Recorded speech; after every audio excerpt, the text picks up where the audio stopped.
Bonjour à toutes et à tous, je suis ravi de vous retrouver ici à Monaco pour la 62e édition des Rendez-vous de septembre. L'année dernière avait été largement marquée par la survenance de toute une série d'ouragans qui avaient frappé les Caraïbes et les États-Unis. Alors un an plus tard, quel était l'impact de ces catastrophes naturelles sur le marché de la réassurance et quelles sont les perspectives pour le secteur? Pour en parler, je rejoins Benjamin Serra de chez Moody's.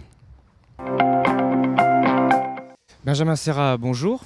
L'année dernière, les conversations ici à Monaco, Rendez-vous de septembre, ont été largement alimentées par les ouragans qui avaient lieu dans les Caraïbes et qui menaçaient notamment les États-Unis.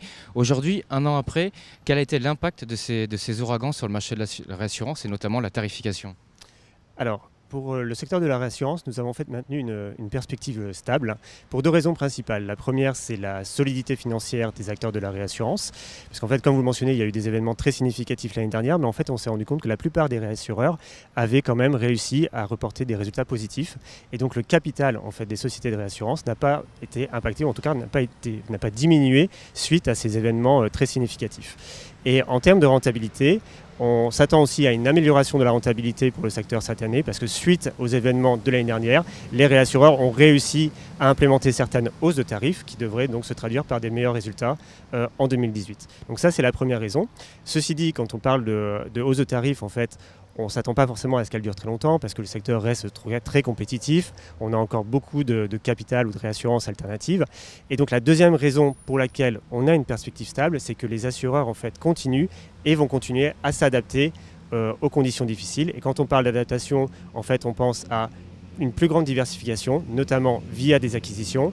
Et on pense aussi en fait, à l'utilisation du capital alternatif, puisqu'en fait, on voit que maintenant, les réassureurs sont capables d'utiliser le capital alternatif pour en fait, réduire leurs risques. Et donc, elles ont réussi à faire de leurs compétiteurs un allié.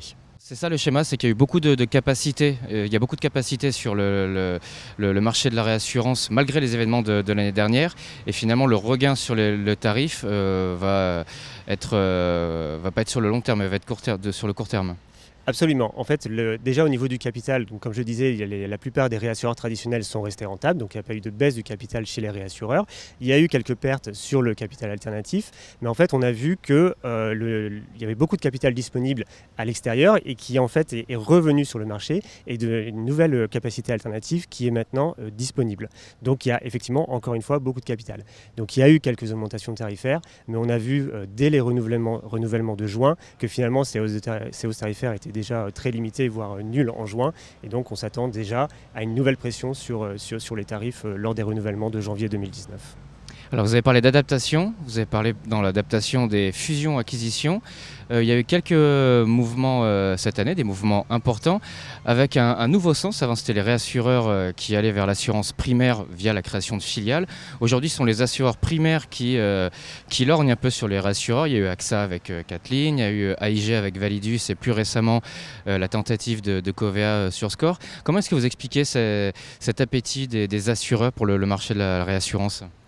Alors, je pense que paradoxalement, c'est peut-être en fait un signe qui montre que les réassureurs sont un peu en position de force sur le secteur de l'assurance et de la réassurance, parce qu'on voit bien que c'est les assureurs qui lorgnent sur les réassureurs, comme vous dites, et donc ils ont envie de faire un peu comme les réassureurs. Et pourquoi les réassureurs sont en position de force? C'est aussi un peu parce que ils sont un peu à l'extrémité de la chaîne de valeur de l'assurance et de la réassurance, et finalement ils sont en meilleure position que les assureurs qui, eux, on voit bien, se posent beaucoup de questions sur leur business model dans le futur quand on pense à l'impact des voitures autonomes, savoir si être un assureur auto, ça a encore un sens dans ce monde-là. On voit aussi les questions qui se posent avec le risque de voir débouler sur leur marché Google ou Amazon, alors que les réassureurs, eux, peuvent se permettre de continuer à accompagner les réassureurs traditionnels, mais ils peuvent aussi accompagner les nouveaux acteurs qui viendraient sur le marché de l'assurance. Donc ils sont un peu en position de force et c'est ça en fait qui donne envie aux assureurs peut-être d'aller faire un peu de la réassurance. Alors je dis paradoxalement, parce que le paradoxe c'est que en fait, les réassureurs sont peut-être en bout de la chaîne, mais ne sont pas les plus gros, donc ils peuvent aussi se faire racheter. Benjamin Serra, merci. Quant à moi, je vous retrouve très vite pour une nouvelle interview au cœur des Rendez-vous de septembre ici à Monaco.